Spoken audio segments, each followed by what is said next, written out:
வணக்கம், நான் சங்கீதா. நான் பாலாஜி. வெல்கம் டு சயின்ஸ் அரட்டை.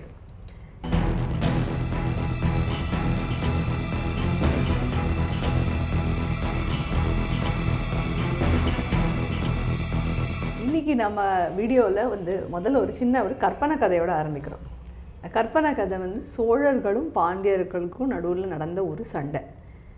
இந்த எக்ஸாக்ட் சண்டை நடந்துதான் தெரியாது, பட் இந்த கதையை நாங்களாக உருவாக்கியிருக்கோம். இந்த கதையில் என்னென்னா, பாண்டியர்கள் மதுரை கிட்ட ஆண்டுட்டு இருந்தாங்க, சோழர்கள் தஞ்சாவூர் டெல்டா கிட்ட ஆண்டுட்டு இருந்தாங்க. அவங்க ரெண்டு படைகளுக்கு நடுவில் ஒரு சின்ன சண்டை. முழு படையும் கிடையாது, பாண்டியர்களுடைய ஒரு சின்ன படை. இந்த படையில் ஒரு 60 பேர் இருந்தாங்க. சோழர்களுடைய படை இன்னும் கொஞ்சம் பெரிய படை. அந்த படையில் கிட்டத்தட்ட 200 பேர் இருந்தாங்க. சோழர்களுடைய சேனாதிபதி தன்னுடைய படையோட அவர் அங்கிருந்து வந்திருக்காரு. இது அவங்களுடைய கூடாரம். இங்க ஒரு கூடாரம் வச்சிருக்காங்க. பாண்டியர்கள் தன்னுடைய 60 பேரோட அவங்களுக்கு ஒரு தளபதி இருந்தார். அவர் இங்கே தன்னுடைய கூடாரத்தை வச்சுருக்காங்க. நடுவில் நீங்கள் பார்த்தீங்கன்னா இது ரோடு இல்லை, இது காவேரி நதி. இந்த காவேரி நதி போயிட்டுருக்கு. இப்போ இங்கே இருக்கிற பாண்டியர்களுடைய தளபதிக்கு ஒரு விஷயம் நல்லா தெரியும்னா, அவருக்கு அடியில் இருந்தவங்க 60 பேர் தான். மொத்தம் 60, அவரை சேர்த்து 60 வச்சுப்போம். சிம்பிளாக நம்பர். கரெக்ட். நேர் சண்டையில் இந்த 200 பேரோட அவங்க சண்டை போட்டாங்கன்னா கட்டாயமாக தோற்றுருவாங்க. அது அவருக்கு தெரிஞ்சிடுது இல்லையா? எஸ். சரி. இப்போ அவர் புதுசாக வேற ஏதான ஒரு எலிமெண்ட் இருந்தால் மட்டும்தான் அவங்களுடைய சண்டையில் ஜெயிக்க முடியும். ஸோ அவர் டிசைட் பண்ணுற ஒரு சர்ப்ரைஸ் எலிமெண்ட். சர்ப்ரைஸ் எலிமெண்ட் என்னென்னா, நடுராத்திரி, அமாவாசை ராத்திரி, ஹாரர் எலிமெண்ட் எல்லாம் கொண்டு ஒரு கதை. நடுராத்திரி அவங்க போய் குவைட்டாக போய் அட்டாக் பண்ணினா, சர்ப்ரைஸ் அட்டாக் இந்த மிடில் ஆஃப் த நைட், ஒருவேளை அவங்களால சோழர்களை எதிர்த்து ஜெயிக்க முடியும். இப்போ கேள்வி என்னென்னா, நடுராத்திரி நதியில் போனோம், அவங்கக்கிட்ட போட்ஸ் எல்லாம் இருக்குது, ரோயிங் போட்ஸ் இருக்குது, சத்தம் போடக்கூடாது. அந்த போட்டில் அவங்க ஏறி அந்த ரோ பண்ணிட்டு இருக்கும் பொழுதும் அவங்க கையில் எந்த விதமான டார்ச் லைட்டும் வச்சுருக்கக்கூடாது. பிகாஸ் அங்கிருந்து ஒருத்தங்க டார்ச் லைட் வச்சு, அந்த காலத்தில் எரியிற torch, not flash light. Correct. Okay. So அந்த எரிப்புந்து கையில் வச்சுட்டு அவங்க போயிட்டு இருந்தாங்கன்னா, அவங்களுக்கும் கட்டாயமாக நைட் கார்ட்ஸ் இருப்பாங்க, அவங்களால பார்த்துருவாங்க. உடனே அவங்க ரெடி ஆகிடுவாங்க. அப்போ surprise will be last. So சத்தம் போடக்கூடாது, நம்ம இருட்டில் போனோம் அண்ட் எந்த விதமான ஒரு வெளிச்சமும் இல்லை. அப்போ முன்கூட்டியே அந்த போட்டை எந்த டைரெக்ஷன்ல வச்சு அதே டைரெக்ஷன்ல நிலையா ரோ பண்ணிட்டே இருந்தா தானா அந்த போட்ஸ் இங்கிருந்து இங்க போகும் அப்படிங்கிற கேள்வி. ஸோ இப்போ டைரக்டா அங்கிருந்து அங்க பாயிண்ட் பண்ணி ரோ பண்ணாங்கன்னா என்ன ஆகும்? வெல், நதியின் ஓட்டத்தினால அது இங்கிருந்து இங்க போகாது, இங்கிருந்து இதை தாண்டி வேற எங்கேயோ போய் சேர்ந்துருவாங்க. அப்போ சேர்ந்துட்டாங்க, அங்கெங்கேயோ போய் சேர்ந்துட்டாங்கன்னா போட்லேருந்து இறங்கி இங்கே வரத்துக்குள்ளேயே அந்த சத்தத்தை கேட்டு இவங்க அலர்ட் ஆகிடுவாங்க. ஆனால் இவங்களும் 200 சோல்ஜர்ஸ் இருக்குன்னு சொல்லிட்டு ரொம்ப தைரியமாக டார்ச்செல்லாம் அணைச்சிட்டு தூங்கிட்டு இருக்காங்க இருட்டில். ஸோ அவங்க இவங்களை பார்க்க முடியாது, இவங்க அவங்கள பார்க்க முடியாது. Definitely surprise element. ஸோ இருட்டில் இவங்க எப்படியான கரெக்டாக அங்கே போய் சேரணும். இங்கே சேர்ந்தாங்களோ இல்லை அங்கே சேர்ந்தாங்களோ அவங்க வரத்துக்குள்ளேயும் அவங்க அலர்ட் ஆகிடுவாங்க. கரெக்ட். அதனால் கரெக்டாக இங்கே போய் சேரணும். ஸோ இந்த போட் இந்த டைரெக்ஷனில் பாயிண்ட் பண்ணால் கட்டாயமாக போக முடியாது. ஸோ வேறு எந்த டைரெக்ஷனில் இந்த போட்டை பாயிண்ட் பண்ணால் எக்ஸாக்டாக இந்த இடத்துல இங்கே போய் சேருவாங்க. ஸோ இது இந்த சேனாதிபதி, இந்த தளபதிக்கு இது ஒரு பிரச்சனை. ஸோ போட்டை எந்த திசையில் பாயிண்ட் பண்ணால் நதியின் ஓட்டத்தினால எங்கே போய் சேரும், ஆனால் கரெக்டாக இங்கே போய் சேரணும். ஸோ இங்கேருந்து டைரெக்டாக இப்போ வரைஞ்சிக்கிறேன் ஒரு லைன், இங்கேருந்து அங்கே போய் சேரணும். ஓகே. இந்த தளபதி என்ன பண்ணுறாரு, அவங்க சோல்ஜர்ஸ் கூப்பிட்டுட்டு இந்த 59 வீரர்கள் இருக்கார் இல்லையா, அவரோட சேர்த்து 60, மொத்தம் 60 வாரியர்ஸ், 60 அவங்கள கூப்பிட்டுட்டு, இப்போ நம்மக்கிட்ட 3 படகுகள் இருக்குது, ரோபோட்ஸ். ஒவ்வொரு படகுலையும் 20 பேர் இருக்கலாம். ஸோ எந்த திசையில் போட்டை பாயிண்ட் பண்ணிகிட்டே இருந்தோம்னா, அந்த திசையில் போகிறதுக்கு முயற்சி பண்ணிகிட்டே இருந்தோம்னா கரெக்டாக அங்கே போய் சேருவோம். இதுதான் கேள்வி. இதுக்கு அவர் ஒரு விடை கொடுக்குறார். அவர் என்ன சொல்கிறாருன்னா, இந்த திசை இருக்கு இல்லையா, அதே திசையில் ஒரு லைன் வரைஞ்சிக்கிறார் பேரலல். எங்கே மணலில், இங்கே இந்த கரையில் மணலில் வரைஞ்சிக்கிறார். ஸோ இப்போது இந்த தளபதிக்கு வந்து 2 இம்பார்ட்டண்ட் இன்ஃபர்மேஷன் தேவை. ஒன்று வந்து நதியின் திசை வேகம். திசை வந்து தெரியும், வேகம் வந்து ஈஸியாக கண்டுபிடிச்சிடலாம். ஏதான ஒரு பொருள் முதக்க விட்டுட்டு எவ்வளோ டைமில் எவ்வளோ தூரம் போகிறதுன்னு பார்த்துக்கலாம். அதை வந்து இப்போ வந்து நம்ம வந்து மாடர்ன் லாங்குவேஜில் எல்லாம் சொல்ல போகிறேன். இயற்பியல் மொழியில் வந்து 6 meters per second சொல்லிக்கலாம். ஏதோ ஒரு ஸ்பீட், ரிவருடைய ஸ்பீட் கண்டுபிடிச்சிட்டார். அது தவிர அவருக்கு வந்து இந்த ரோபோட்ஸ் இருக்கு இல்லையா, அதனுடைய திறமை தெரியணும் இல்லையா, எவ்வளோ ஃபாஸ்ட்டாக போகக்கூடியதுன்னு. இப்போ ஒரு போட்டின் திறமை உங்களுக்கு தெரியணும்னா அதை வந்து நிலையாக இருக்கும் தண்ணியில் வந்து நீங்கள் வந்து விட்டுட்டு தான் பார்க்கணும். ஸோ அவருக்கு முன்கூட்டியே தெரியும். சாதாரணமாக அவருடைய படை வீரர்கள் வந்து ஒரு நிலையாக இருக்கிற ஏரியில் அவங்க சாதாரணமாக படகை ஓட்டினாங்கன்னா ஏதோ ஒரு சர்டன் டிஸ்டன்ஸ் கவர் பண்ணுவாங்க. அது வந்து அவங்களுக்கு தெரியும். அது வந்து 3 meters per second எடுத்துக்கலாம். அது வந்து போட்டின் வேகம் நிலையாக இருக்கும் தண்ணி மேலே, ஒரு ஏரி மேலே. ஓகே ஓகே, அது வந்து அவருக்கு தெரியும், 2 தெரியும். ஸோ இப்போ அவர் என்ன பண்ணுறாருன்னா ஒரு அம்பு எடுத்துக்கிறார். இந்த லைனை வரைஞ்சிட்டார், கிரவுண்டில் மணலில் வந்து வரைஞ்சிட்டாரு. ஒரு அம்பு எடுத்துன்னு இந்த அம்பு வந்து 6 meters per second ப்ரொபோஷனலில் எடுத்துட்டு அது வந்து ரிவர் ஸ்பீட் தானே, ரிவர் வெலாசிட்டி தானே. ஸோ அதுக்கு திசை வந்து ஃபிக்ஸ்டு. அவருக்கு வந்து வேறு வழி இல்லை, அம்பை வந்து இந்த திசையில் வைக்கிறார். இது வந்து 6. Okay okay yeah. இன்னொரு அம்பை எடுத்து அதை வந்து கரெக்டாக பாதியாக உடைக்கிறார். ஏன்னா 6 divided by 2 is 3.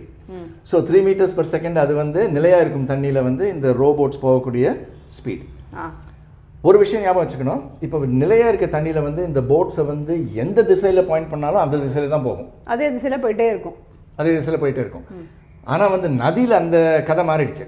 நதியில் வந்து அந்த திசையில் பாயிண்ட் பண்ணால் வேறு ஏதோ திசையில் வந்து சேருவோம், ஏன்னா நதியின் ஓட்டத்தினால. ஸோ இந்த அம்பை எடுத்துன்னு அவர் வந்து இந்த 3 meters per second பாதி அம்பு இருக்கு இல்லையா, அதை வந்து இப்படி வச்சு பார்க்குறாரு, இப்படி வச்சு பார்க்குறாரு, இப்படி பார்த்தா எப்படி ட்ரையாங்கிள் கம்ப்ளீட் பண்ண முடியும்னு பார்த்தா அவர் வந்து அம்பை வந்து அந்த 3 meters per second அம்பை வந்து இந்த திசையில் வச்சா கரெக்டாக ட்ரையாங்கிள் கரெக்டாக ஃபிட் ஆகணும். அந்த அம்பு வந்து அந்த அம்பு, இந்த அம்பு, பாதி அம்பு அப்புறம் இந்த லைன் 3 சேர்ந்து ஒரு ட்ரையாங்கிள் பர்ஃபெக்டாக ஃபார்ம் ஆகணும். ட்ரையாங்கிள் ஃபார்ம் ஆன உடனே அவர் என்ன சொல்கிறாருன்னா தன்னுடைய சோல்ஜர்ஸ்ட்டை வந்து இந்த திசையில் வந்து நீங்கள் வந்து போட்டை பாயிண்ட் பண்ணி ஓட்டிகிட்டே இருங்க. ஓகே, டிசிப்ளின்டாக அதே டைரெக்ஷனில் பாயிண்ட் பண்ணணும். அப்போ தான் வந்து இந்த டைரெக்ஷனில் நம்ம போகிறதுக்கு முயற்சி பண்ணிகிட்டே இருந்தோம்னா அங்கே போய் சேருவோம் அப்படின்னு தளபதி சொல்கிறாரு. இதெல்லாம் ரொம்ப கவுண்டர் இன்ட்யூட்டிவ். அதாவது போட்டை வந்து நம்ம நார்மலி என்னென்னு நினச்சிப்போம், நான் இங்கே இருக்கும் பொழுது இந்த போட்டில் நான் வந்து இந்த மாதிரி ஒரு போட் இருக்குது, இங்கே ஒருத்தவங்க இருக்காங்க, அவங்க வந்து இந்த தள்ளிட்டே போனாங்கன்னா இங்கே போவோம்னு நமக்கு தோணும். பட் ஆன்சர் வந்து கொஞ்சம் கவுண்டர் இன்ட்யூட்டிவ். போட்டை வந்து இந்த திசையில் நம்ம பாயிண்ட் பண்ணி இங்கே ஒருத்தவங்க உட்காந்து அவங்க வந்து இந்த டைரெக்ஷனில் அந்த ரோ பண்ணிகிட்டே இருந்தால் நதியின் ஓட்டத்தில் தானாகவே இந்த கூடாரத்தில் போய் சேரும் அப்படிங்கிறது சில லிட்டில் கவுண்டர் இன்ட்யூட்டிவ். ஆனால் தளபதி வந்து என்ன சொல்கிறாருன்னா நீங்கள் வந்து சோல்ஜர்ஸ் வந்து ரொம்ப டிசிப்ளின்டாக இருக்கணும். ஸோ போட்டை வந்து இந்த திசையில் பாயிண்ட் பண்ணியிருக்கோம் இல்லையா, ஸோ அந்த திசையில் பாயிண்ட் பண்ணி அப்படியே ஓட்டிகிட்டே இருந்தோம்னா போட் வந்து கடைசியில் வந்து இங்கே வந்து சேர்ந்துடும் அப்படின்னு சொல்லியிருக்காரு. ஸோ அங்கே ட்ரிஃப்ட் ஆகிட்டு இருக்கிறதுனால வந்து திசையை மாற்றிட்டோன்னா வேற எங்கேயோ கீழே போயிடுவோம். அதனால் வந்து டிசிப்ளின்டாக அதே திசையில் வந்து பாயிண்ட் பண்ணி ஓட்டிகிட்டு இருக்கணும் அப்படின்னு அவர் சொல்லியிருக்காரு. இதுக்கு முன்னாடியே I'm sure there is a maths or a physics behind it. So அது வாட் இஸ் தட் அப்படின்னு சார். ஸோ இவர் வந்து அமாவாசை நைட் வந்து இருட்டில் வந்து இதுதான் பண்ணியிருக்காரு.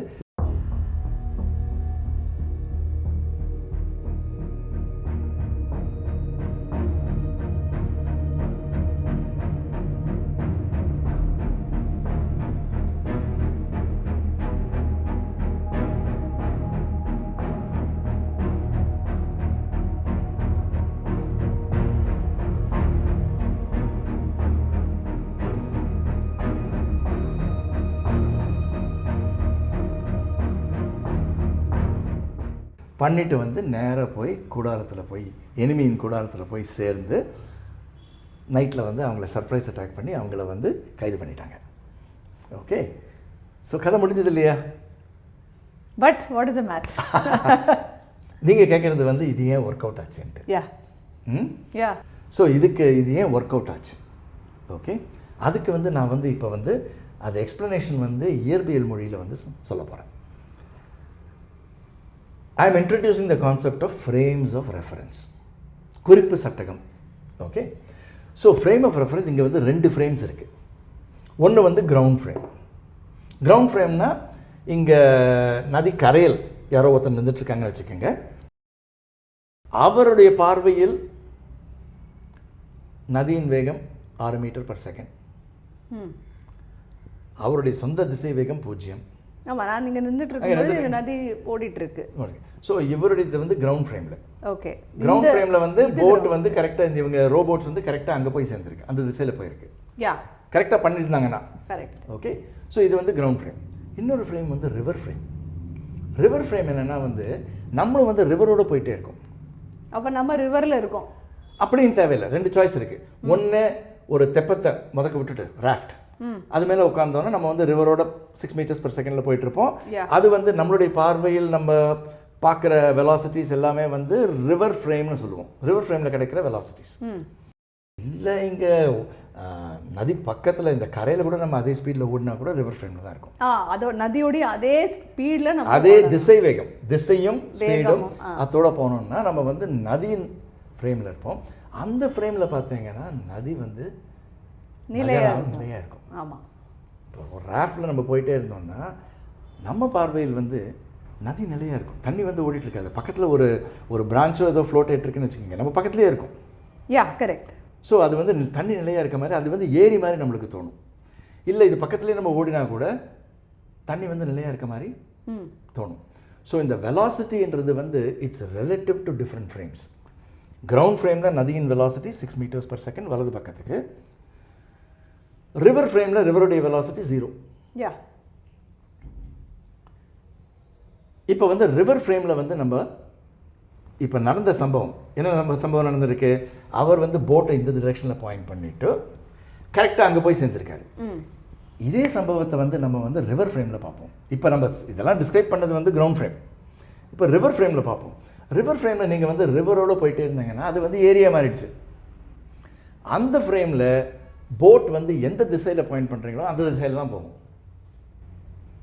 ஸோ ரிவர் ஃப்ரேமில் வந்து அந்த திசையில் தான் போகும். ஆனால் ஒரு முக்கியமான விஷயம், நீங்கள் ரிவரோடு போயிட்டுருக்கீங்கன்னு வச்சுக்கோங்க, உங்கள் ஃப்ரேமில் வந்து அக்கறையும் இக்கரையும் மரங்களும் அந்த கூடாரங்களும் எல்லாம் வந்து 6 மீட்டர்ஸ்/செகண்ட் இடது பக்கத்துக்கு போகிற மாதிரி தெரியும்.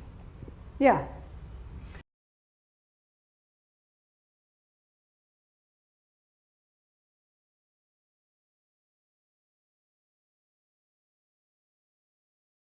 ஸோ நீங்கள் இந்த ஃப்ரேமில் பார்த்தாலும் அந்த ஃப்ரேமில் பார்த்தாலும் நடந்த சம்பவம் ஒன்று தான். சம்பவம் என்ன, பாண்டியர்கள் வந்து சோழர்களை வந்து கரெக்டாக அங்கே இருக்க கூடாரத்தில் போய் சேர்ந்து அவங்கள வந்து தோக்கடிச்சிருக்காங்க. அந்த சம்பவம் எந்த ஃப்ரேமில் பார்த்தா என்ன, ஒரே சம்பவம் தான். ஸோ இதை வந்து இப்போ வந்து ரிவர் ஃப்ரேமில் பார்த்தோம்னா இது வந்து ஏரியா மாறிடுச்சு. ஆனால் இந்த கூடாரங்கள் அந்த பக்கத்துக்கு ஓடிட்டுருக்கு. எஸ். ஏரியில் வந்து ஏரியில் வந்து இப்போ இந்த ஏரியா இருக்குன்னா நம்ம ரோபோட்ஸ் வந்து இங்கேருந்து வந்து நேராக அப்படியே போயிட்டுருக்கோம். நேராக அப்படியே போய்ட்டுருக்கும் ஏரியில். அதே டைமில் வந்து இந்த கூடாரங்கள் ஓடி வந்து கரெக்டாக அங்கே வந்து சேர்ந்துக்கும்.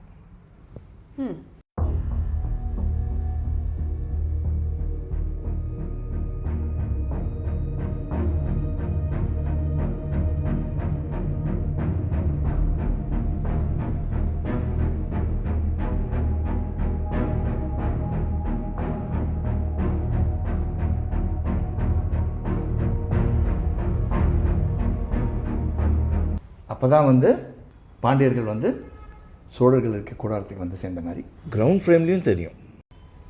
ஸோ இப்போ தளபதி வந்து ரிவர் ஃப்ரேமை மைண்டில் வச்சுட்டு அவர் என்ன பண்ணியிருக்காரு, இந்த ட்ரையாங்கிளை பாருங்கள். இந்த ட்ரையாங்கிள் வந்து இப்போ இந்த சைட்லேருந்து அங்கே போகிறதுக்கு வந்து ஒரு வேளை வந்து 10,000 செகண்ட் ஆயிருக்கலாம் வச்சுக்கோங்க, இல்லை 20,000 டைம் டீன்னு வச்சுப்போம். ஓகே. ஸோ இது வந்து ஏரி, ரிவர் ஃப்ரேமில் வந்து ரிவர் வந்து ஏரி மாதிரி இருக்குது. அதில் போட்டுடைய ஸ்பீடு வந்து 3 மீட்டர்ஸ்/செகண்ட். ஸோ இன் டைம் டி போட்டு போகிற டிஸ்டன்ஸ் வந்து 3t.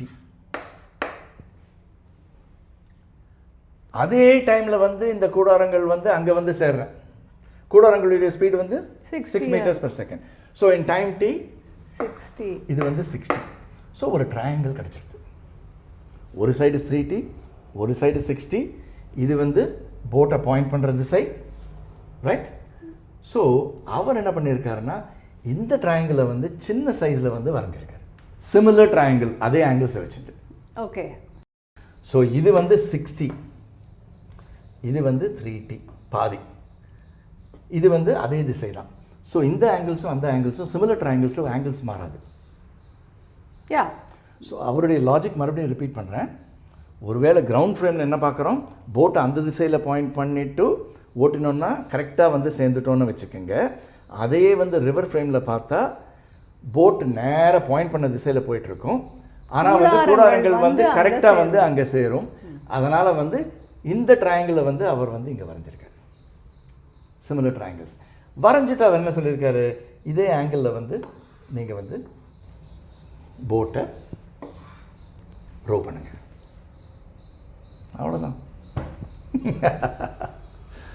Simple logic. இதில் வந்து சிமிலர் ட்ரையாங்கிள்ஸ் அவர் யூஸ் பண்ணியிருக்காரு.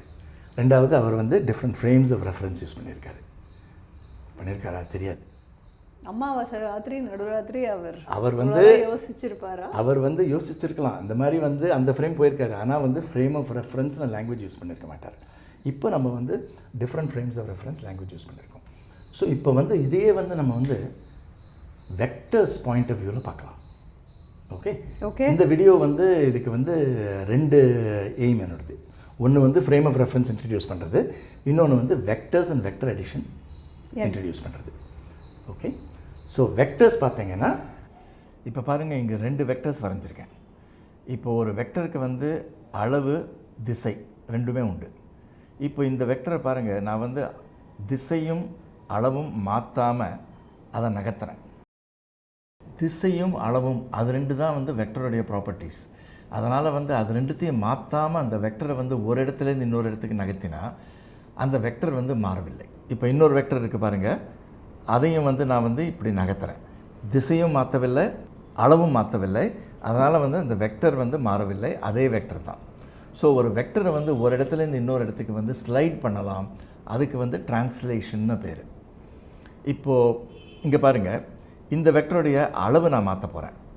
அதுக்கு வந்து ஸ்கேலிங்னு சொல்லுவோம். இந்த வெக்டருடைய திசையை மாற்ற போகிறேன். அதை வந்து ரொட்டேஷன்னு சொல்லுவோம். ரொட்டேஷன் பண்ணாமல் ஸ்கேலிங் பண்ணாமல் ஒரு வெக்டரை வந்து ஒரு இடத்துலேருந்து இன்னொரு இடத்துக்கு எடுத்துகிட்டு போனால் அதுக்கு வந்து டிரான்ஸ்லேஷன்னு பேர். ஸோ வெக்டரை வந்து ஒரு இடத்துலேருந்து இன்னொரு இடத்துக்கு வந்து நம்ம டிரான்ஸ்லேட் பண்ணலாம் வித்தவுட் சேஞ்சிங் த வெக்டர். இப்போ இது வந்து வெக்டருடைய வால், இது வந்து வெக்டருடைய தலை. இப்போது நம்மக்கிட்ட 2 வெக்டர்ஸ் இருக்குதுன்னு வச்சுக்கோங்க. ஒரு வெக்டர் வந்து ஏ, இன்னொரு வெக்டர் வந்து பி. இப்போ பார்த்தீங்கன்னா இந்த வெக்டர்னு காமிக்கிறதுக்கு அந்த ஏ மேலே ஒரு குட்டி அம்பு வரையணும், பி மேலே ஒரு குட்டி அம்பு, அதுவும் வந்து இந்த பி வெக்டர்னு இதுக்கு வந்து பேர் வச்சுருக்கோம். இப்போ இந்த 2 வெக்டர்ஸையும் வந்து நம்ம வந்து ஆட் பண்ண போகிறோம். வெக்டர் அடிஷன்னா என்ன? வெக்டர் அடிஷன்னா ஒரு வெக்டரை எடுத்துட்டு ஸ்லைட் பண்ணிவிட்டு அதனோட தலை வந்து இன்னொரு வெக்டரோட வாலை தொடரா மாதிரி வச்சிடணும். இப்போ இந்த ஸ்லைட் பண்ணுறச்சு நான் வந்து என்ன பண்ணியிருக்கேன், டிரான்ஸ்லேட் பண்ணியிருக்கேன். அதனால் வந்து வெக்டர் ஏ மாறவில்லை. இப்போ வந்து வெக்டர் ஏயின் தலை வெக்டர் பியின் வாலோட டச் பண்ணுறது. இப்போ இந்த ட்ரையாங்கிளை நம்ம க்ளோஸ் பண்ண போகிறோம். வெக்டர் ஏயின் வால்லேருந்து வெக்டர் பியின் தலை வரைக்கும் ஒரு வெக்டர் வரைகிறோம். அது வந்து சி. சி வந்து ஏ ப்ளஸ் பி. ஸோ இதுக்கு வந்து வெக்டர் அடிஷன்னு பேர். இது வந்து ட்ரையாங்கிள் லா ஆஃப் அடிஷன். இப்போ வெக்டர்ஸ் பார்த்தீங்கன்னா நீங்கள் ஆட் பண்ணுறச்சு சாதாரணமான அடிஷன் இல்லை. வெக்டர் அடிஷன்னா இந்த கான்டெக்ஸ்ட் ஆஃப் வெக்டர்ஸ் நம்ம என்ன பண்ணணும், ஒரு வெக்டரை அப்படியே வச்சுட்டு இன்னொரு வெக்டரை கொண்டு வந்து அதனுடைய தலை வந்து ஃபஸ்ட் வெக்டரின் வாலை டச் பண்ணுற மாதிரி வச்சுட்டு செகண்ட் வெக்டரின் வாலை ஃபஸ்ட் வெக்டரின் தலை வரைக்கும் நம்ம வந்து வரைஞ்சோன்னா அது வந்து கிடைக்கிறது வந்து sum vector. So C is the vector sum of A and B. இப்போ நம்ம சேனாதிபதி என்ன பண்ணியிருக்காரு, அவர் வந்து அவருக்கு தெரியாமலே வெக்டர் அடிஷன் பண்ணியிருக்கார். பாருங்கள், அவருடைய கூடாரத்திலேருந்து அந்த சோழர்களின் கூடாரத்துக்கு அந்த திசையில் வந்து ஒரு லைன் வரைஞ்சிருக்காரு மணலில். அதை வந்து நான் ஒரு அம்பா காமிச்சிருக்கேன். அது வந்து அவர் லைன் வரைஞ்சிட்டார். அவர் வந்து இன்னொரு அம்பு எடுத்துட்டுருக்காரு. அது வந்து நதியின் திசை வேகம். நதி வந்து வலது பக்கத்துக்கு ஓடுறது.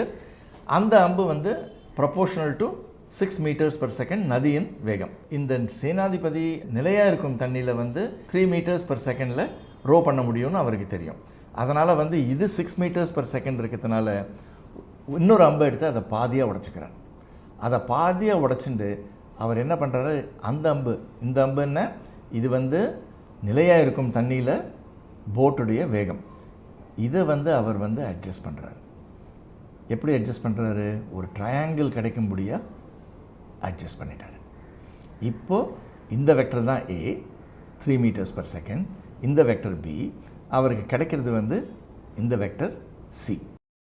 ஸோ நிலையாக இருக்கும் தண்ணியில் ஓடக்கூடிய திசை வேகம், அத்தோட நதியின் திசை வேகம் நம்ம வந்து வெக்டர் அடிஷன் பண்ணிட்டோம்னா நம்மளுக்கு கிடைக்கிற வெக்டர் Cயில் அதுதான் வந்து போட்டின் திசை வேகம். யாரை பொறுத்தவரையிலையும், நதியின் கரையில் யாரான்னு நின்றுட்டு இருந்தால் அவரை பொறுத்தவரையிலையும் இதுதான் வந்து அந்த போட்டின் திசை வேகம்.